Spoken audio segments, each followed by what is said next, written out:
measurement of tax preferences. Today's meeting is going to be primarily focused on testimony from the public about this year's tax preference reviews. Just as a reminder, as a result of the state's public health efforts to reduce public gatherings, this meeting will be viewable on the JLARC website or TVW. Staff has also provided an on-site location in the Helen Summers building to view this meeting. And again, this meeting has been designated to hear public testimony on the 2022 tax preference reviews. We are also accepting written testimony. Information regarding public testimony can be found on the Citizen Commission website.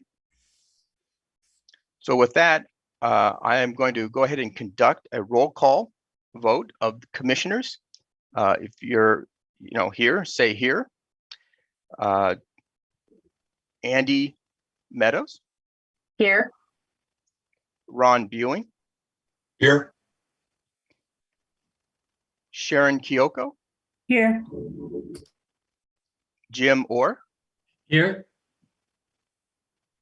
Representative Paulette. Okay, who's a non-voting member, and also a non-voting member, State Auditor Pat McCarthy. Okay. And I'm the chair, Grant Forsyth, and I am here, of course, at least I hope so. So with that, we'll move right into the commission business, which is actually very short.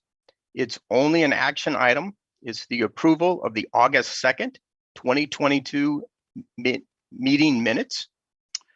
Is there any discussion about these minutes from commissioners? Okay, not seeing any. Do I have a motion to approve? So moved. Do I have a second? Okay. Second, thank you. Okay. With that, I would ask the JLARC staff to conduct the roll call vote or vote on the minutes. This is a roll call vote to approve the minutes from August 2nd, 2022. Dr. Grant Forsyth. Yes. Andy Knopfsinger Meadows. Yes. Dr. Sharon Kyoko. Yes. Ron Buing. Yes. Jim Orr. Yes. The votes are unanimous at 5, and so the ayes have it. Thank you, Marilyn. So just quickly before we move on, I'd like to just remind commissioners about the disclosure requirements of the commission. It's a citizen commission, so it is required that we disclose any potential conflicts of interest we have with the tax preferences as it relates to our professional or personal lives. And with that, I would just like to disclose a couple of things to get us started. First off, we have some people testifying today. In particular, we have a person from the Association of Washington Business. In the interest of disclosure, I do serve on an economic advisory of the AWB. And the person I believe who will be testifying today, I've actually worked with this individual in our advisory capacity on some projects. Also, Avista, my company that I work for, is a public service utility, investor owned. We serve many different businesses involved in food processing. So with that, any other disclosures from commissioners before we get into the testimony component? As Ron Buing, I as well had a long time history with the Association of Washington Business, with the chair of the Tax and Fiscal Policy Council for a number of years. So I'm no longer involved directly with the organization, but quite familiar in the past. And then, of course, although I can't immediately it doesn't immediately come to mind which clients I worked with on food processing or any other exemption in the state of Washington, but there's no doubt that I have done work in that area and have had some clients in this area. Well, like virtually everything that we do, I have had some clients in that area at one time or another. Thank you. Thank you. Anyone else? Okay, well, with that, we'll move right into public testimony on the 2022 tax preference reviews. Before I get started, does staff want to weigh on anything before I move forward on this? Okay, so I just need to remind the testifying parties to address the questions that have been posted. We have a set of questions we encourage people to adhere to. It just promotes some structure to the process, keeps everybody focused on the topic at hand. Okay. And also, we really request that you address only the 4 tax reports presented at the August 2nd, 2022 meeting. Okay. Now, as kind of a preamble, right, individuals who registered to testify should now be logged into the meeting. When I recognize you to testify, the JLARC staff will promote you to a meeting participant. Please note there will be a brief pause as the setting is changed. Once you have been promoted to a participant, please turn on your audio and video if you're using it. Commissioners may have questions for those who are testifying. After your testimony is complete, you will be removed as a meeting participant and returned as an attendee. Okay. So with that, just a couple of things on testimony. I want to talk about written testimony, which we've received a bit. In particular, just to remind commissioners, we do have some written testimony from the Washington Wine Institute. Fairly detailed, does address the questions we asked them to address. So please take a look at that. We also have some written testimony from the Washington State Hospital Association, but as I understand it, they're also going to have a representative today that will testify directly. So if you have not looked at those yet, commissioners, please do so. Okay. Also, we do have some agency representatives here today, just in case any questions come up. According to my agenda, we have people from both the Department of Revenue, the Washington Department of Transportation, and the Department of Health. Okay, so with that, I'm going to move right on to the direct testimony, the in-person testimony, so to speak. And so the first person, I'm just going to start down the list here, is representing the Washington State Hospital Association. We'll be discussing or testifying on the property tax exemptions for nonprofit hospitals and cancer care clinics. Before you start to testify, I would only ask that each person, please, for the record, state your name and affiliation again. Again, that's just for the benefit of the public record. So with that, I'll turn it over to the representative from the Washington State Hospital Association.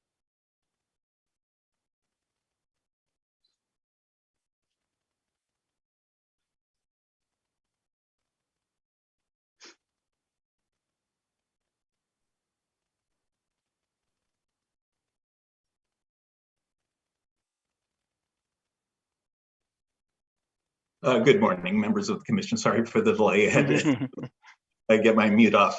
My name is Andrew Boos with the Washington State Hospital Association, and my comments are going to be essentially the same as I had submitted in terms of a written testimony. We wish to express our appreciation to JLARC staff for their careful work quantifying both the charity care provided by nonprofit hospitals and cancer clinics and the value of the property tax exemption.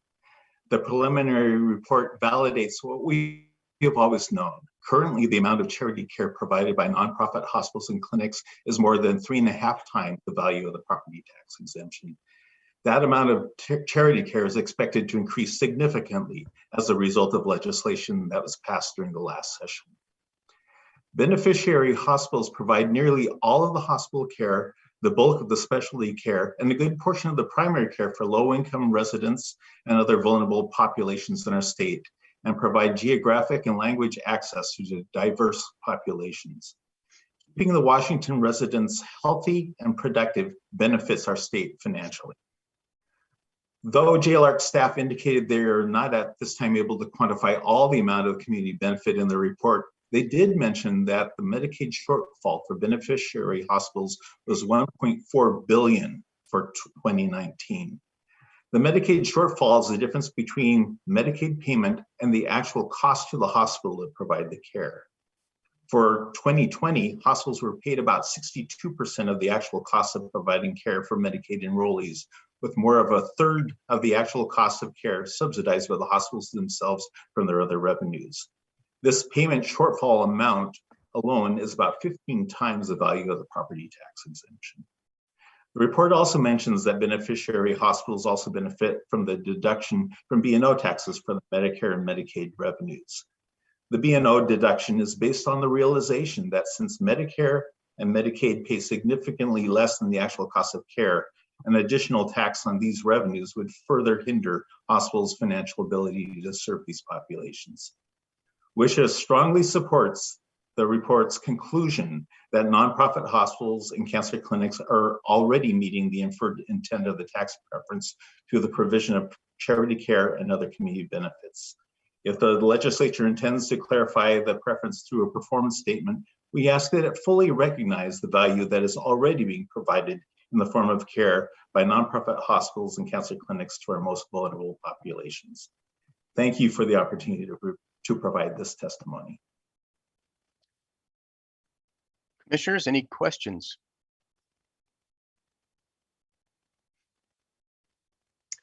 I actually just curious about,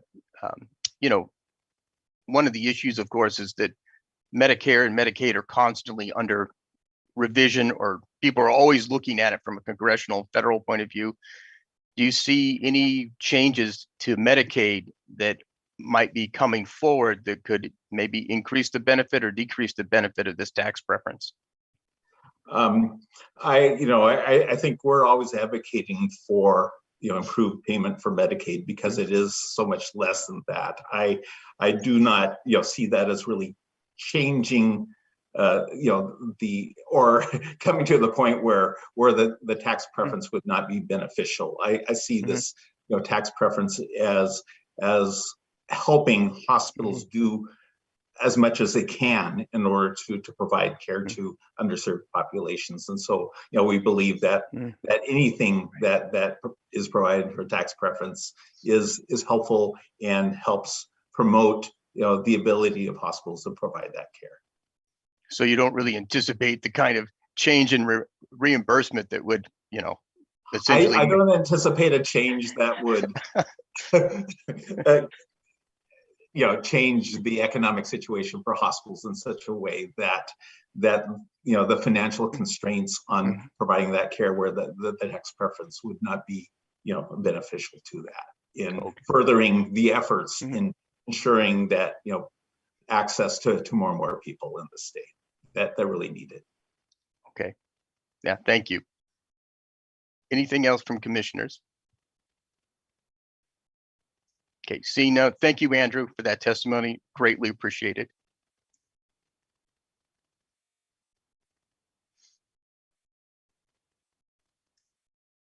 Okay, next on the list, and judging from staff's notes to me, I think maybe these individuals are testifying together, but they will be testifying on the food processors, fruit and vegetable. And it looks like both will be representing the wine industry. So again, if you would make sure that when you come to testify, you please state your name and affiliation for the record.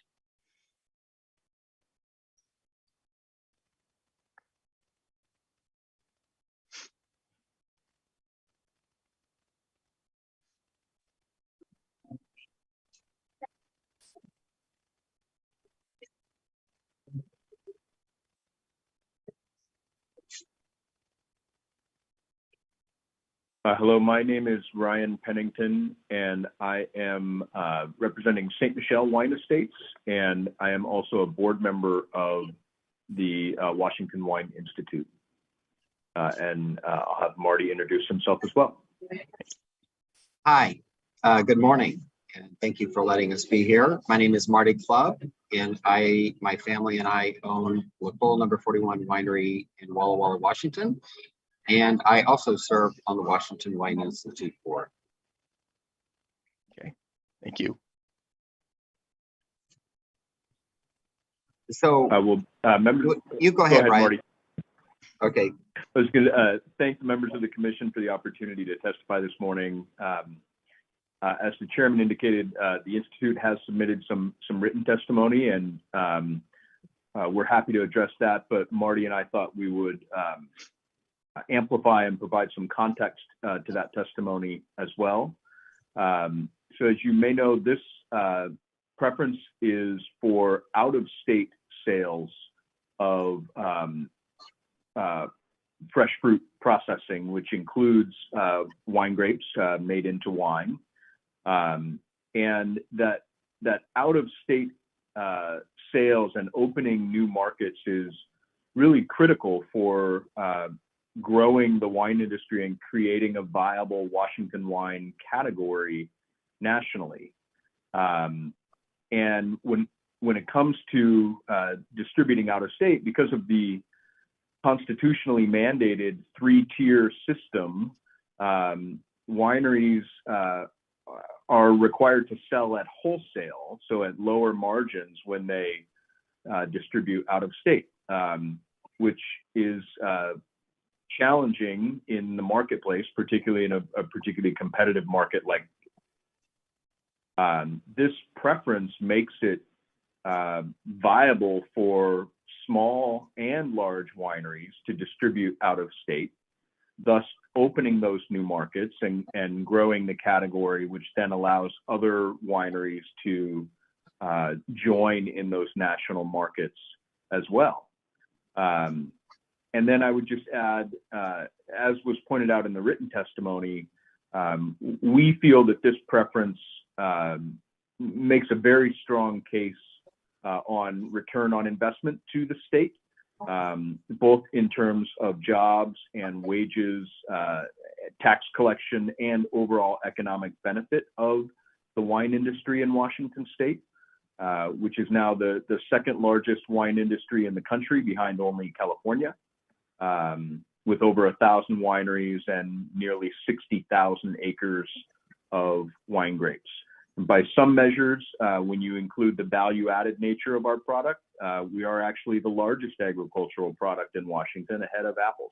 So we feel that there's a very good economic case to be made for this preference. So thank you very much. You.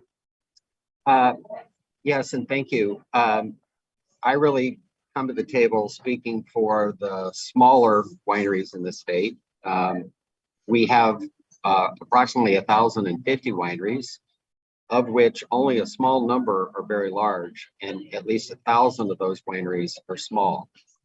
My winery, La Folle Number 41, we started 40 years ago, and today we're a medium-sized winery at about 50,000 cases. And I can testify that this has helped. This tax preference has helped us build our out-of-state network of distribution. In the last, during the time frame that's being considered, we were able to add 20 new markets, particularly with a wine import company called Winebow that built 15 new markets for us. And we've seen job growth at our winery increase 30% over that time frame, and our wages increase 41%. And speaking specifically to the out-of-state market, because of the discounting you have to do for distributors, it's a large challenge for a small winery to grow into a medium-sized winery and larger.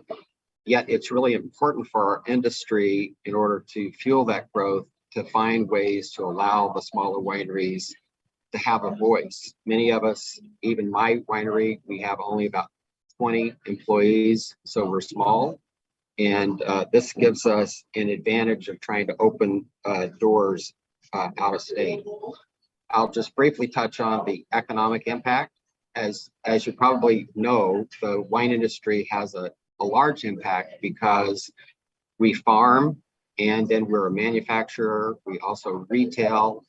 And of course, our retailing, then we wholesale, And then that leads to a lot of hospitality industry growth between restaurants and wine shops and tourism. I'm in Walla Walla. We've seen a huge impact of the wine industry on the tourism growth in the Walla Walla Valley. And so it's that large economic impact of the growth of the wine industry that's really helping. And that growth really overshadows the value of this tax preference. So we don't see any negative consequences of having this tax preference. In fact, in some regards, the wine industry is a very sustainable industry. Many of us practice organic agriculture, sustainable farming. We're very conscientious about our water conservation and use. And I think this will continue to grow. We have a new Washington Sustainable Program. And our future, though, is selling out of state and selling internationally for that. And so this is a great opportunity to help Washington grow. Thank you for letting me speak a few words. Thank you. Commissioners, any questions? Okay, and I do see that Representative Paulette has joined us. Thank you, Representative. Sorry to be late. I had visiting someone's office and we had a connection problem. Took too long to solve. Sorry about that. It's okay. And just for reference for the public, Representative Paulette is one of our non-voting members on the commission. So I do have just a question. I'm an economist, so I have to ask this question, especially since we've got both somebody who went from small to medium and also a larger winery that's been in operation for quite a while now. I mean, it sounds like to me that, I would expect that as you grow a winery, your unit costs do decline somewhat. But because of this strange pricing that occurs outside of, out of the state, those declining unit costs don't completely offset that. Is that what can I interpret that correctly? Mr. Chairman, I think that's a very fair statement. And in addition to as I mentioned, the mandated 3-tier model of selling through distribution in other states, thankfully we have the small wineries or wineries of all sizes have the ability to self-distribute within Washington state. But we do not have that privilege in other states because we're also dealing with 52 different markets, because of course each state regulates its own alcohol market. The cost structure in every state and some of the pricing flexibility or inflexibility in every state varies widely. So those economies of scale that you mentioned as you grow do quickly get eaten up once you enter the wholesale distribution market. And it does sound like to me, growing a winery is not something you do instantaneously. It takes a long time to reach scale size, of a large winery. And a large investment in terms of investment in the vineyards, and then an investment in the infrastructure at the winery to be able to have the stainless steel tanks and the barrels and the processing, and then often a 3+ year window of inventory buildup before you're even able to sell it. So it's a challenging business from that point of view. Okay, excellent. Okay, that's all the questions I had. Commissioners, anybody else would like to ask? Okay, not seeing any. Thank you very much, gentlemen, for your testimony today. I greatly appreciate it. Thank you.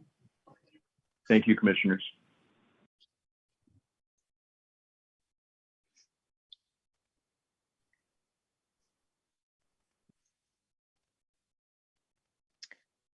Okay, so the next person on the list is representing the Thurston Regional Planning Council. And in terms of the preference, there was no specification, so I'll let the individual essentially, again, introduce themselves and present what they'd like to talk about.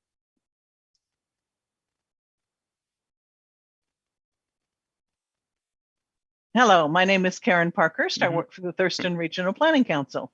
And we are the manager of commute trip reduction programs in the Okay. Thurston region on behalf of the cities of Olympia, Lacey, Tumwater, and Thurston County.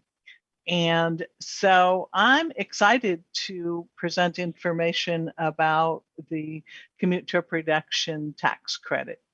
And I have been involved with commute trip reduction since it started 30-ish years ago, and I have seen growth in the program.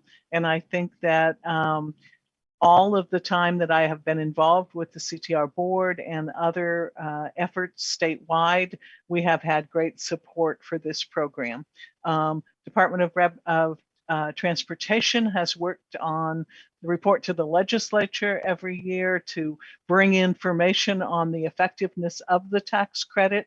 It's an important tool to engage employers in finding out how else you might get someplace, not requiring people to travel different ways, but encouraging people to find out how that works. As far as benefits are concerned, I think anytime you broaden awareness for people of what alternative commute modes are, then you are addressing the 25% of the people in the United States who do not drive a car for a variety of reasons, maybe income, maybe disability. So it's important that people know how to get places. When we have less cars on the highway, it improves freight mobility. Those trucks would like us all to telework all the time, is what we heard from the trucking industry during the pandemic, because the trucks were doing really well. So anyway, it also, again, increases options. It lowers greenhouse gases. It just lets people know that there are different ways of getting places.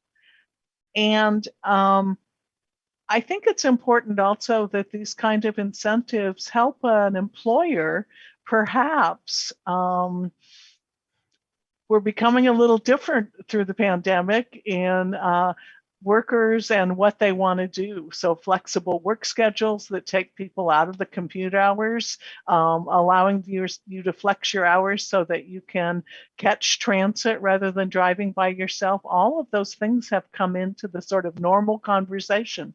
And these tax credits encourage an employer to provide incentives for that. They encourage an employer to think, if I paid my employee $2 a day for riding the bus instead of driving a car, how much could I save on parking over time? Investments. Could I have more parking places available for my customers? So there's just a number of levels of things. In the Thurston region, as you can imagine, we have a lot of government workers. So we have had folks in the hospital industry take advantage of this, and other industries. I guess, yes, it's a great return on investment. I think there's no particular negativity associated with this, and we don't have specific recommendations, although one of the things I would mention is that we totally respect the confidentiality that is part of this tax break. But it also means that we don't have access to who's really using it. And so to be able to have those that are taking this tax credit perhaps be able to voluntarily let us know who they are. So maybe we could do a survey at their work site so that they could, or we would give them a survey they could do at their work site so that they could fit in to the work we're trying to do. So it's kind of hard to dig in and find out what exactly number of trips are being reduced by these folks. And so having that voluntarily, hey, you want to tell your local folks that you're using this, and would you like to take a survey, or do you want some technical assistance? Because we can provide that. We have found that we continuously have to remind people about this. So any help that you have or process that would help us get the word out better, I think could be helpful. And the jurisdictions are responsible. So the City of Olympia, Lacey, Tumwater, and Thurston County are responsible for reporting for reducing trips, reducing greenhouse gas, reducing use of drive-alone vehicles. And so again, those connections where perhaps we could help the work sites that are using the tax credit better connect with their jurisdictions. Again, because maybe we want them to get an award because they're doing such a great job. Maybe we want to connect them to more technical assistance. So that's what I have to say. We should keep doing it, and we'd be happy to work together on the Transportation Demand Management Technical Assistance Committee or Technical Committee, as well as other committees to move this forward. Thank you. Any questions? Commissioner Buing, your hand is up. Yeah, I was just, I know that that Karen, that you'd mentioned that that you didn't necessarily have any comments with regard to, what might be done with this. But I just, are there any aspects of, other than the confidentiality of the credit or whatever, that are particularly, beneficial or would benefit by expansion, or, I'm just going to ask you a second time that, even though you said you didn't have any recommendations in that area, I'm going to ask again, just in case you might have something that you're holding back on. Well, of course, we think it should be bigger. I mean, I cannot have a testimony that doesn't say, yes, we should have more. It has been oversubscribed in the past. However, with the pandemic, changed so many things about how everyone is working that we're looking at what the subscription level is. And so certainly more money. And like I said, if there's some way we could connect that to local trips, it would be really helpful. As I said before, yes, having those numbers would be great. I love data, and I think it's really important. The CTR program, Transportation Demand Management Program, has always focused on data, but this is kind of a confusing world. And if your whole way of doing business is, hey, we have a lot of parking and we have a lot of office space and everyone drives their car to work, if that's sort of the norm we're starting with, it really helps to be able for these businesses to know that we exist and they could reach out to us and we could provide some information on them. Do you want a sample? We have a number of samples of how financial incentives work. We have a number of samples of policy about telework or flexible work schedules. So that it's technical connections and technical support as well as reporting, I think are the two things. And as I said, more money, always more money. Anybody else? It just for me briefly, the JLARC staff has made some pretty specific recommendations about the program. Any comments about what they've recommended? We agree with the recommendations. I'm sorry, I forgot to say that part. Okay. Yes. Good. Yeah, it was great to work with JLARC on this and to really have these conversations. So I appreciate their, in-depth work on this and other tax credits. Okay. Any other questions? Well, seeing none, thank you very much, Karen. Again, testimony appreciated. Thank you. Thank you. So next is an individual from the Washington Department of Transportation. And I suspect it's going to be on a similar subject. So again, as you come on to testify, please state your name and affiliation for the record. Wonderful. Thank you, commissioners, for the opportunity to testify in the future production tax credit and the JLARC study. I'm Ricardo Gala. I work with the Washington State Public. I work for WashDOT's Public Transportation Division and help administer the CTR program. I'm just going to answer your questions very directly. I actually appreciate that you put them in there, so it makes the job easier. So do we think that a tax credit has achieved its purpose? Absolutely. As early as 2005, WashDOT has been researching the effectiveness of the cumulative reduction program tax preference, and JLARC's findings are consistent with WashDOT's analysis over the years that the tax preference has helped achieve cumulative reduction goals of reducing vehicle miles traveled, single occupancy vehicle trips, congestion, and greenhouse gas emissions. The tax credit is a very important tool for promoting businesses' multimodal programs for their employees. And for these reasons, since the inception of the tax preference, WashDOT and the TDM Technical Committee, otherwise known as the CTR Board, have recommended its continuation.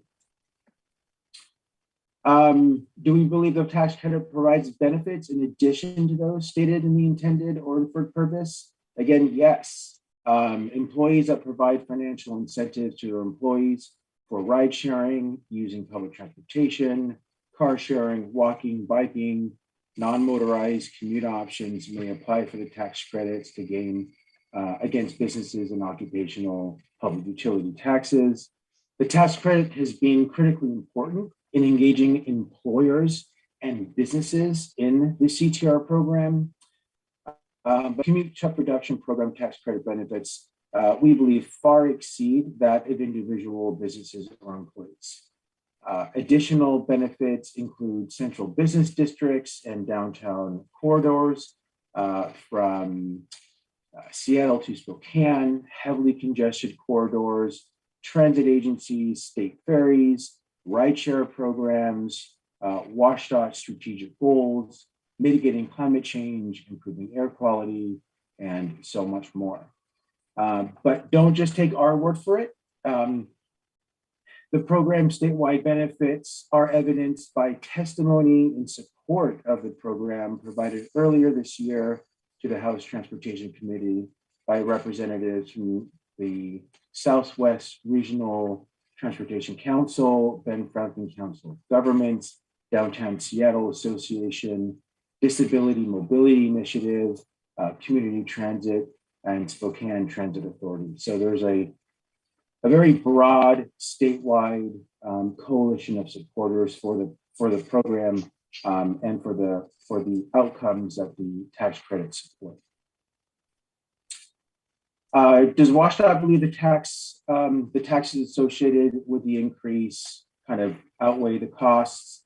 Again, yes, given the broad benefits of the cumulative reduction program, statewide support from stakeholders across Washington, as well as analytical evidence that the program helps achieve statewide goals, it's very clear to WashDOT and to our stakeholders that the benefits of the tax credit far exceed the loss in taxing revenue.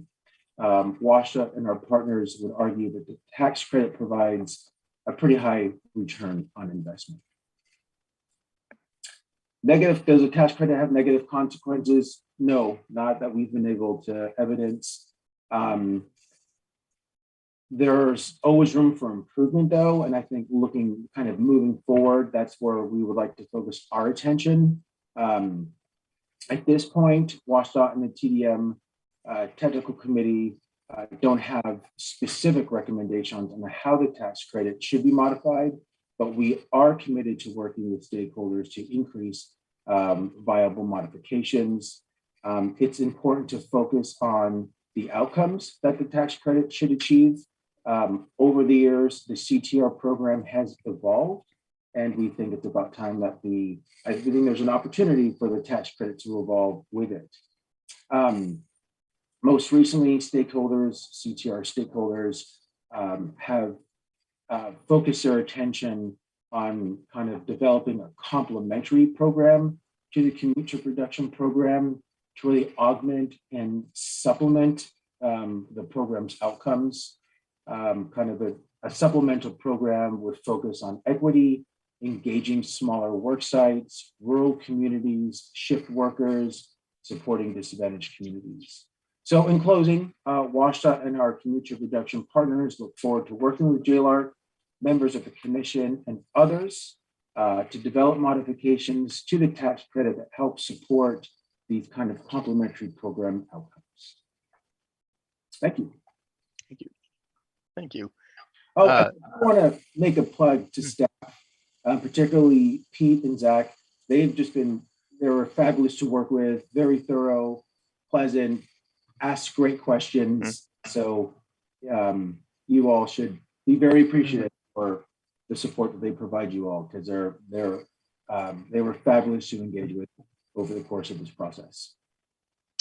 We do appreciate that feedback as well. So we've found that staff is highly regarded to the people they talk with. So that's good to hear, though. We appreciate it. Absolutely. Questions from commissioners? I see a hand up for Commissioner Buing. Yeah, once again, more or less the same. Is there anything that based on you're working with the incentives, et cetera, that you might recommend for potential for changes or enhancements to the program? Yeah, great question. So we don't administer the tax credit. That's the Department of Revenue. We help administer the CTR program. But again, harkening back to focusing on what are the tax credit is as it's currently structured, is really focused on supporting the outcomes of the current cumulative reduction program. Laudable goals, still very important goals. But as I mentioned, the program has evolved. The community around supporting the program has evolved, and the goals that I think that community is trying to advance have shifted a little bit. While those kind of primary outcomes are very important around reducing congestion, supporting economic activity, reducing greenhouse gas emissions, those are very important goals. But I think increasingly to our community, there's a more centralized goal on working in rural communities, capturing different trip markets. The CTR program is very focused on AM peak trips, very important, but there's a lot of opportunity that only represents about 4% of all trips. So from WashDOT's perspective, and I think for many cities and other jurisdictional perspectives, traffic's bad all the time. And so we've all experienced it. It's bad all the time. And so, this complementary program that the CTR board, the technical committee plan on supporting in the next legislative session, have outcomes that focus on reducing congestion during, throughout the day, not just that morning rush, expanding into areas where the CTR program currently doesn't exist, including rural communities, and supporting travelers who are not just traveling to kind of desk jobs during that morning commute, but office, hospital workers, shift workers, low-income workers. So there's lots of opportunity to support a number of kind of new outcomes. So again, a little early to tell what the solution is and specific recommendations, but I think the focus should probably be how do we help? How could the tax credit be modified or amended to help achieve kind of those expanded emphasis areas or those expanded programmatic priorities? Thank you. Anything else from commissioners? I do have a quick question. Oh, sorry, Representative Paulette, please. Thank you. I should have thought about this in advance, but there, as I'm sure you're aware, there was legislation this past year that nearly passed in regard to comprehensive planning, including goals for climate that would include vehicle miles travel reduction. And I don't know if the department has thought about how this program might fit in a mandatory planning element. I just want to ask that or raise that if everyone planning under the GMA has a mandatory element for vehicle mile travel reduction, does this program play a role? How might it be restructured? And I think WashDOT's thinking about that, if you haven't already, might be very beneficial.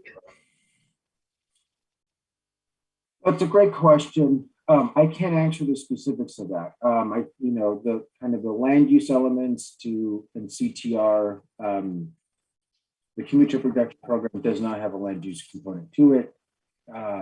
Certainly moving forward, we might think of it. I think the complementary program, kind of the augmentation program that the CTR board is contemplating and plans to kind of begin talking with decision makers about in 2023 is a voluntary program. There are no requirements.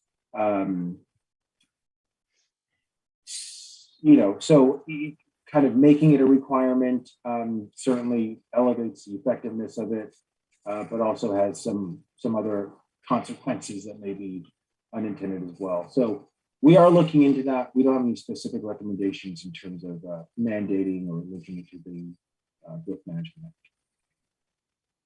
Thank you. Thank you, Mr. Chairman, for allowing me to ask that question. You're welcome. So just quickly, just a question, you mentioned that stakeholders did testify in the legislature, I believe, at some point.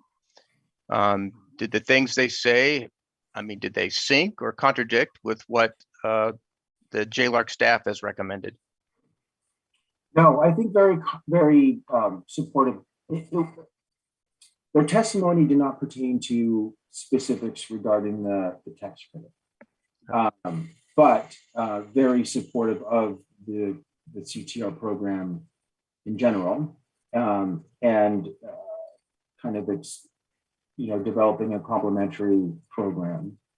But again, the tax credit is pretty essential to helping promote and support and engage employers in the CTR program. So though they're not directly supportive of the tax credit, indirectly supportive of. Okay, thank you. Okay.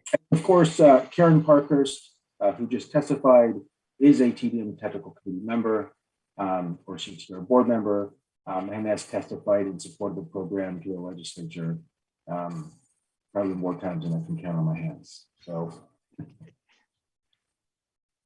all right. I just wanted to mention. Okay, thank you. I just wanted to mention that the goals of the Commuter Production Program have been assumed in our jurisdiction's local comprehensive plans. So they're moving forward as though we are going to achieve these goals. So there's been a tie-in for many years with commuter production and the comprehensive plan. And as we have added elements around climate to it, that's another way that there is this connection of saying, if we are reducing greenhouse gases and making those goals that we have in the CTR program, then it does support the goals that we have set forward for ourselves in climate kinds of efforts. Okay. Thank you. Okay. Any final questions? Okay, not seeing any. Thank you very much for your testimony, Ricardo. Greatly appreciate it. Okay, so next on the list, and I am going to, I might be wrong, but I'm going to go ahead and group. We have two people testifying. Both work for Lamb Weston, and they're going to testify on food processors, fruits, and vegetables. So if you're testifying individually, that's okay. But if you want to testify as a group, that's okay too. But again, please state your name and affiliation for the record.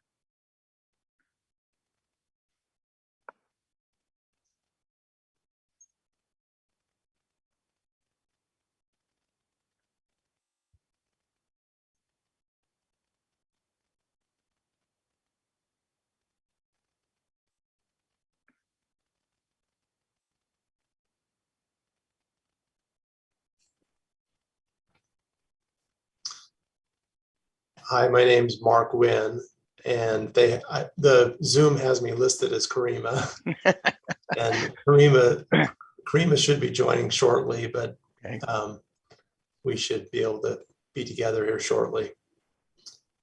Hi, this is Karima Damasino, dear Mr. Chairman, members of the committee.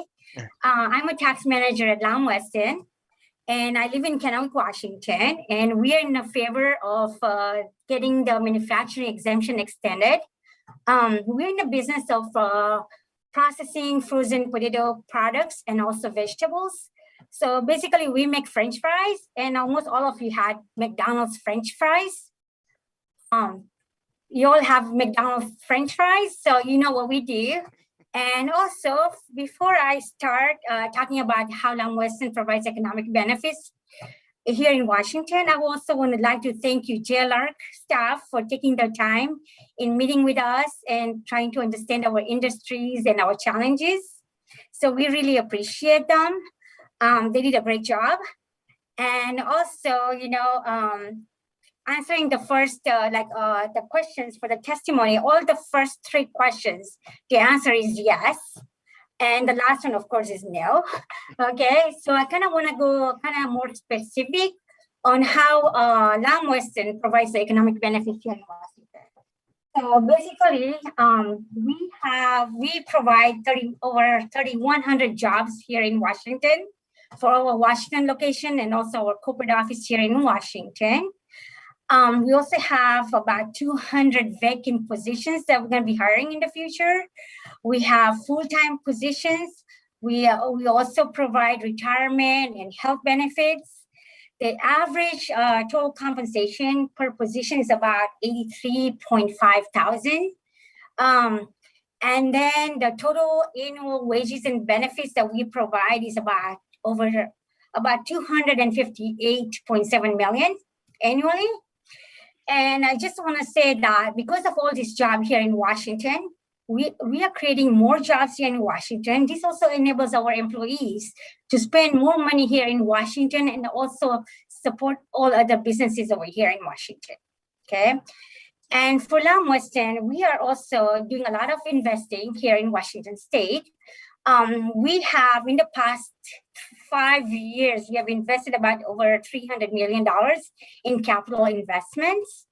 We are supposed to have like a significant strategic capital dollars expected to be invested in the next 5 years. We also, as you know, Lamb Weston is also not just US, it's also a global company. So we have a history of expanding here in Washington, also outside of Washington, and also around the around the world, okay? And our industry impacts, we also impact a lot of businesses in our area, especially when we have our plants over here in Washington. We also support other, like the warehouses where they store our finished goods products. We also support farming industries. We also, Lamb Weston, we also bring a lot of tax revenues here in Washington State. We pay over about $5.7 million in annual property taxes. We pay about $3.7 million in sales and use tax. We also pay over $2.1 million in business and occupation tax and other taxes. Okay. And then for our finished goods, I just wanted to talk a little bit about it. We produce about 2 billion pounds of finished goods products here in Washington, potatoes and also other frozen vegetables. And I'm talking about the annual figures. So it's about 2 billion pounds. And then that means that more than 10 billion potato product servings, which feeds about more than 62 million people over here annually in French fry consumption. And also, we also support a lot of agriculture. Also, we have over 70,000 acres of, there are 70,000 acres of potatoes grown in Washington State. And the revenue that is generating from the sales of the crops is about $175 million.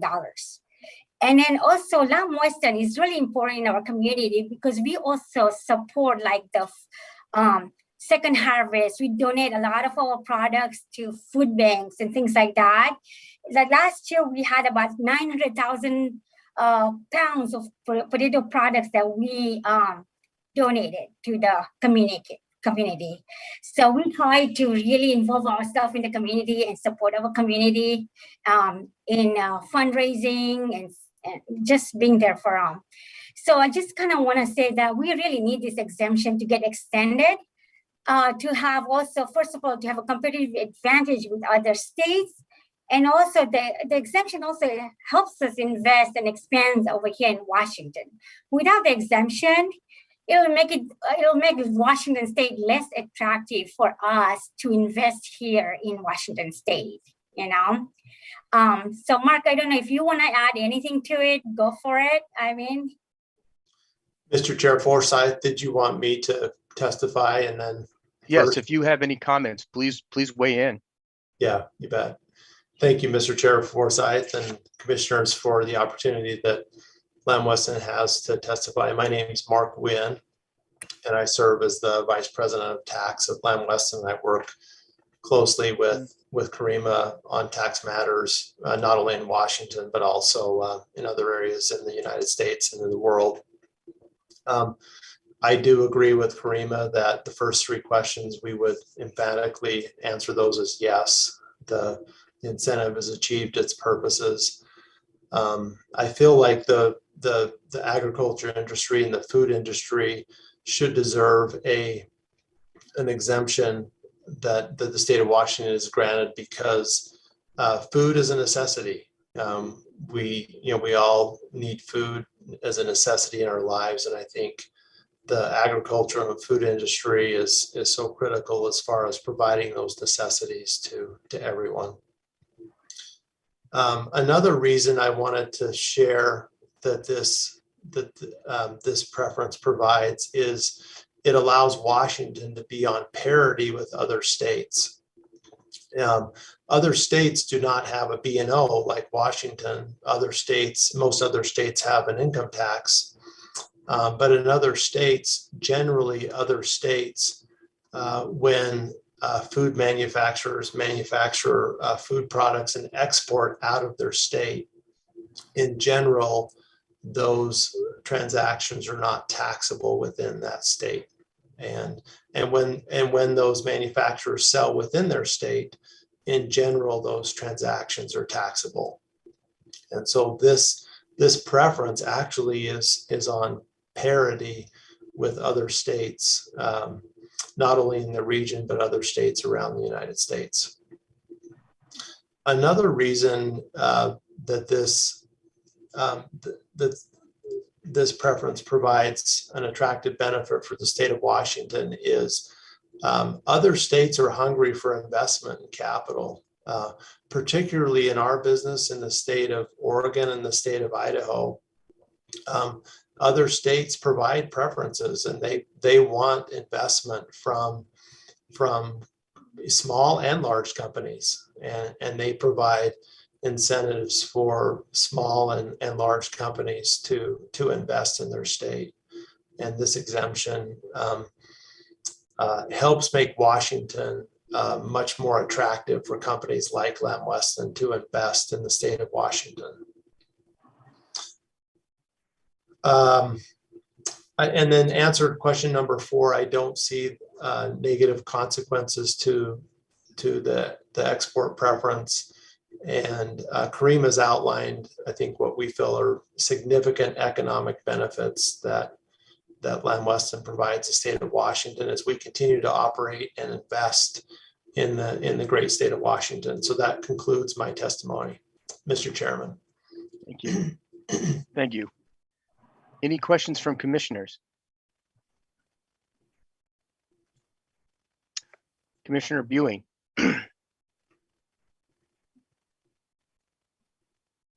Okay. Yeah.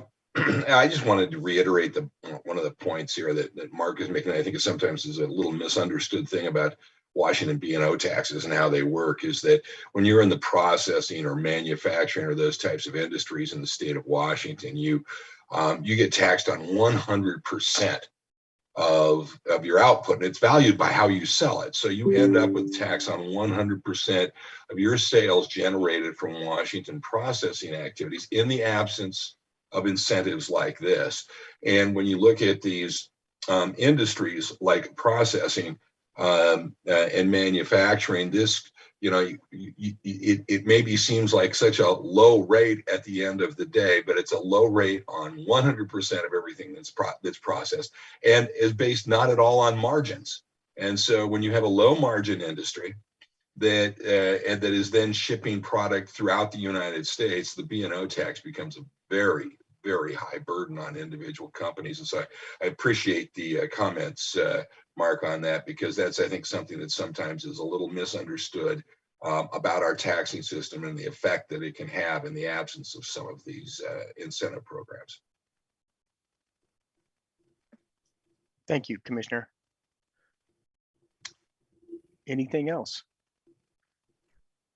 Okay, well, I do have a couple of questions as well. One of the things that JLARC found, and I thought it was interesting, is that your industry has actually experienced a fair amount of wage growth outside of the seafood part of it. What's accounted for that? I mean, is it labor shortages that have been raising wages, or is it that a change in the nature of labor that you need to run your facilities? Karima, do you want me to answer that, or would you? Yeah, go ahead, Mark. Yeah, I think Mr. Chair Forsyth, I think it would consist of two factors. One would be there has been and continues to be labor shortages for industry to find people who are qualified and available to work for them. So I think that's part of it. And so that is also coupled with inflation as well, that has driven up the cost of doing business with regard to wage and benefits. And then the second factor is that our processes and technology is much more automated, and the jobs we're hiring in our newer facilities are on average much more technical, and those jobs are just much higher paying jobs, so that we have more automation in our facilities, and that drives higher paying technical jobs as well.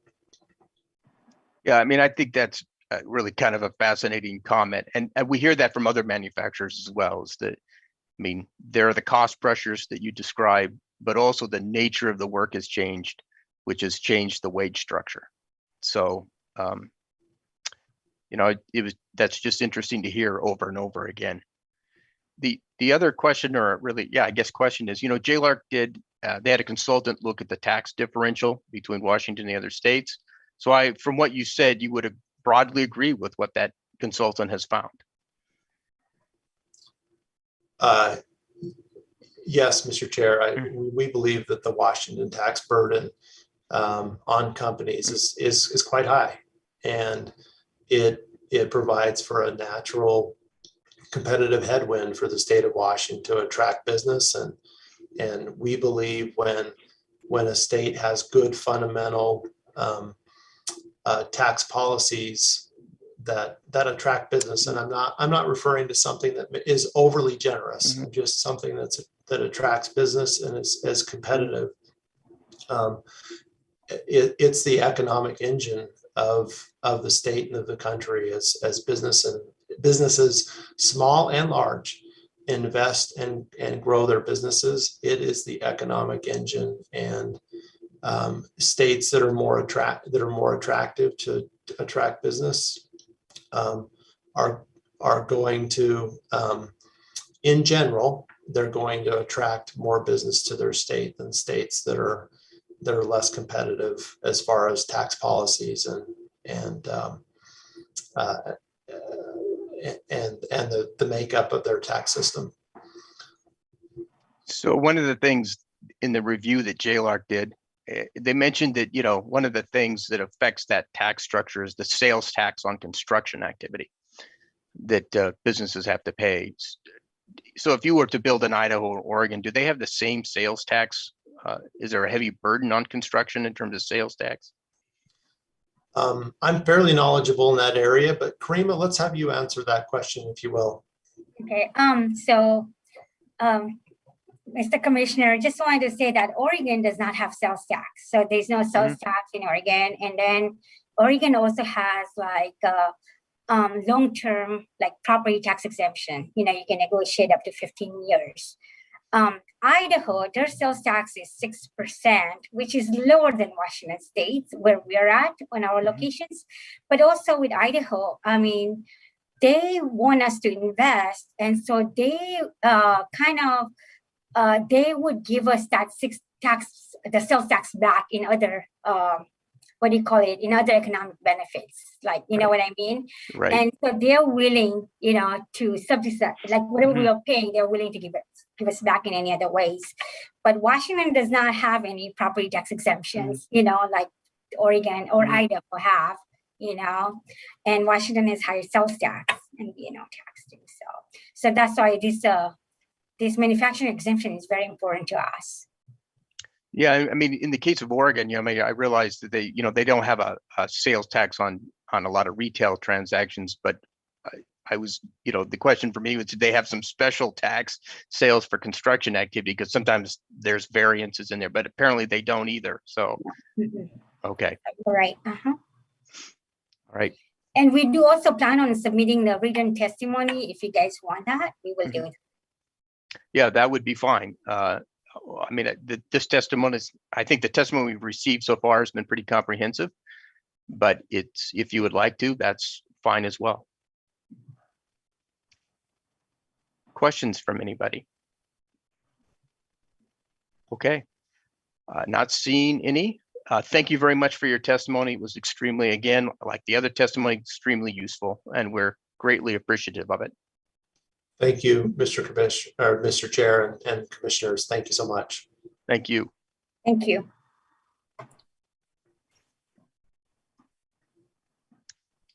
Okay, with that, unless staff has any additional updates for me, we're coming to the last bit of testimony. And actually, the person testifying is from the AWB, Association of Washington Business. Her name is actually Tommy Gantz, and Tommy is my contact person when I'm serving on this economic advisory group for AWB. And there's no listing of exactly the preference she's going to talk about, but I'm sure Tommy will explain. So with that, I'll turn it over to you, Tommy. Thank you. Good morning, honorable members of the commission. I'm actually going to be talking about all three preferences today. For the record, my name is Tommy Gantz, and I'm the Government Affairs Director for Tax and Fiscal Policy, as well as Manufacturing for the Association of Washington Business. For those of you who may be unfamiliar with our organization, we serve as the State Chamber of Commerce, and we are recognized by the National Association of Manufacturing as the state affiliate. That being said, we serve over 7,000 businesses in the state, and those businesses represent over 700,000 employees statewide. Want to first thank you for the opportunity to testify this morning and all the great work that JLARC and the commission has done on these preferences. I'll be talking about the three food processing preferences for clarification. And I'm here on behalf of our members to show support for the continuation of all three of the food processing preferences. And to answer those questions, we do believe that there's compelling evidence these preferences achieve their purpose. And as that's noted in the 2022 tax preference reports, the preliminary reports, we do have a number of AWB members who have utilized all of these preferences to expand and maintain their existing operations. In fact, a fair amount of the people testifying today are all members of AWB. And as indicated in that preliminary report, wages grew by 84% for wineries and 66% for the other fruit and vegetable beneficiaries. And as for the dairy beneficiaries, there was an increase shown in both wages and jobs as well. These increases did exceed industry and state averages, and the preferences reduced the effective tax rates. All of this is shown in the report, so I know I'm parroting back some of that. But we do think there's some additional potential there for those incentives to be expanded, because Washington state still remains much higher than our neighboring states. These preferences have likely helped the Washington state as the wineries testified earlier, these preferences have likely helped Washington State wine to be the #1 value-added agricultural product in Washington State.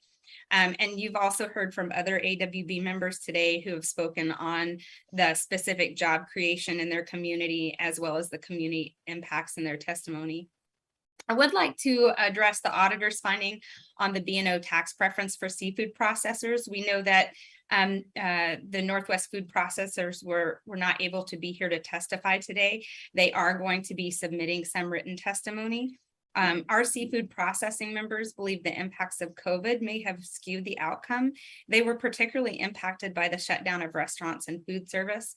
Our processing members believe the actual wages that seafood processing members are paying have increased dramatically, not decreased as the study shows, but they are going to be providing JLARC with some further information as they work through that data.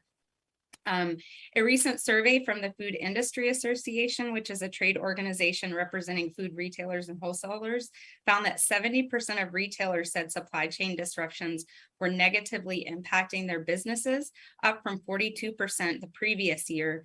Increases in consumer demand, labor shortages, and trucking and shipping capacity restraints continue to interrupt supply chains. So we believe if we do not continue this preference, the fish processing industry may be further damaged, and we may continue to lose those processors to other more competitive states for their own survival.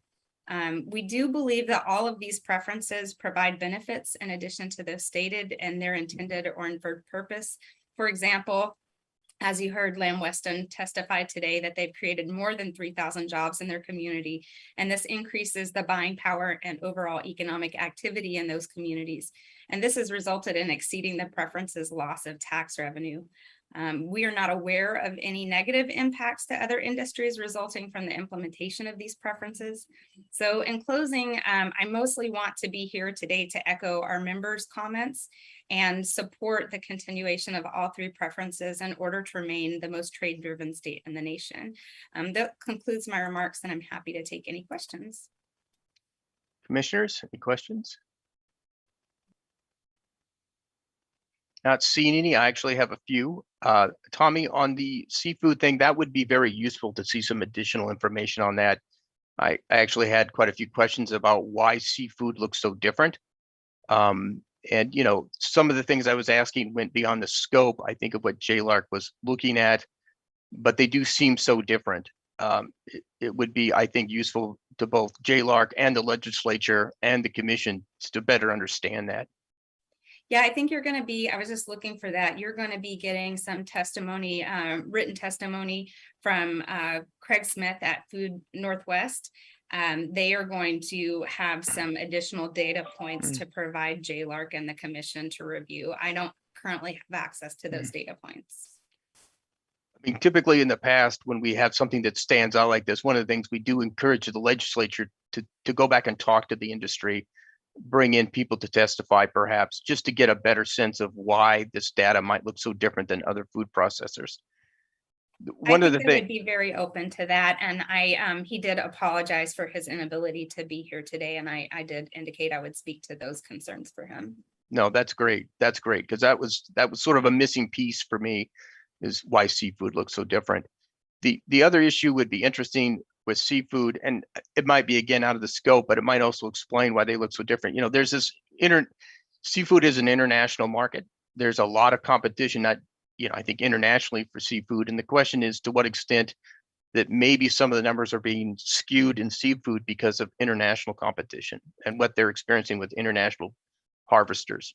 Yeah, and something I was thinking about that I'm not sure if plays into it. You know, products like Lamb Weston's products can be frozen. Dairy has, you know, a substantial shelf life in many circumstances, depending on how it's packaged. Some of the implications around the fish processing may be that those non-frozen seafood requirements, because of the COVID shutdown, they weren't able to distribute their fresh product, and that may have impacted some of those figures. Okay. Yeah, that would be great. Again, any other questions from commissioners? So one other question for me, Tommy, you made some comment about, you know, you're talking about the benefits the food processing, and you thought that, you know, AWB's perspectives, that they could potentially be expanded.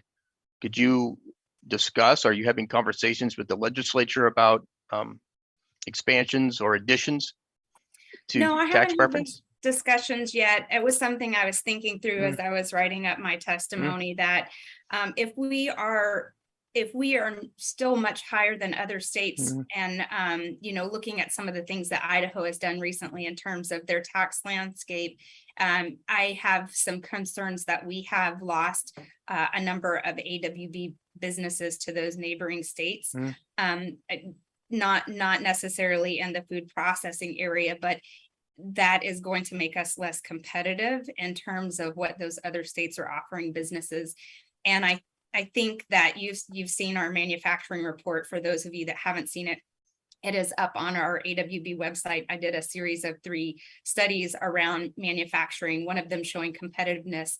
We do have some limitations in the state as to what we can do constitutionally to attract businesses, but that report does cover some other items where we could be more competitive in terms of the tax landscape. Okay. Thank you. All right. Any questions? Not seeing any. Tommy, thank you very much for your testimony. Again, greatly appreciated. Thank you for having me today. I appreciate it. Appreciate all your hard work, everyone.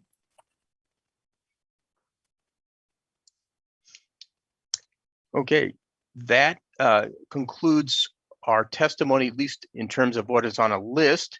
Let me just ask staff, has anybody else come in to the virtual room, so to speak, to testify? Nope, no one else.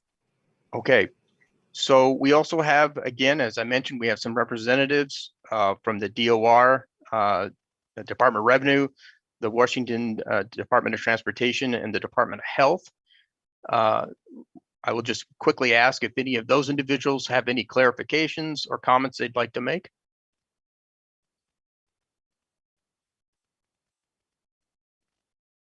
Okay, not hearing any. We'll move on to the final item, which is the process for adopting commissioner comments at the October 18th, 2022 meeting.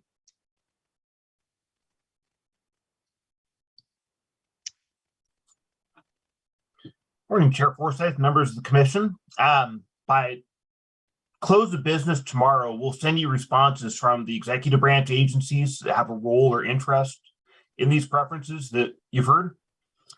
And the next step will be that we're asking that you have your comments and a determination of whether or not you endorse the legislative auditor's recommendation to Keenan by close of business on Wednesday, September 21st. There are examples of prior year's comments in the information that we sent to you. By September 30th, we'll have all of your comments compiled into a single document that we'll then distribute to you for your review. And on Monday, October 10th, based on the commissioner's collective responses, Chair Forsyth will prepare a consolidated draft of proposed comments, which we will distribute to you all. At the October 18th meeting, you all will vote to determine which comments to adopt. We'll have the chair's draft response pulled up, and staff will be available to edit that in real time based on your deliberations. And the final step is we will present the proposed final 2022 tax preference reviews to the full JLARC, which will include your comments for their consideration. Okay.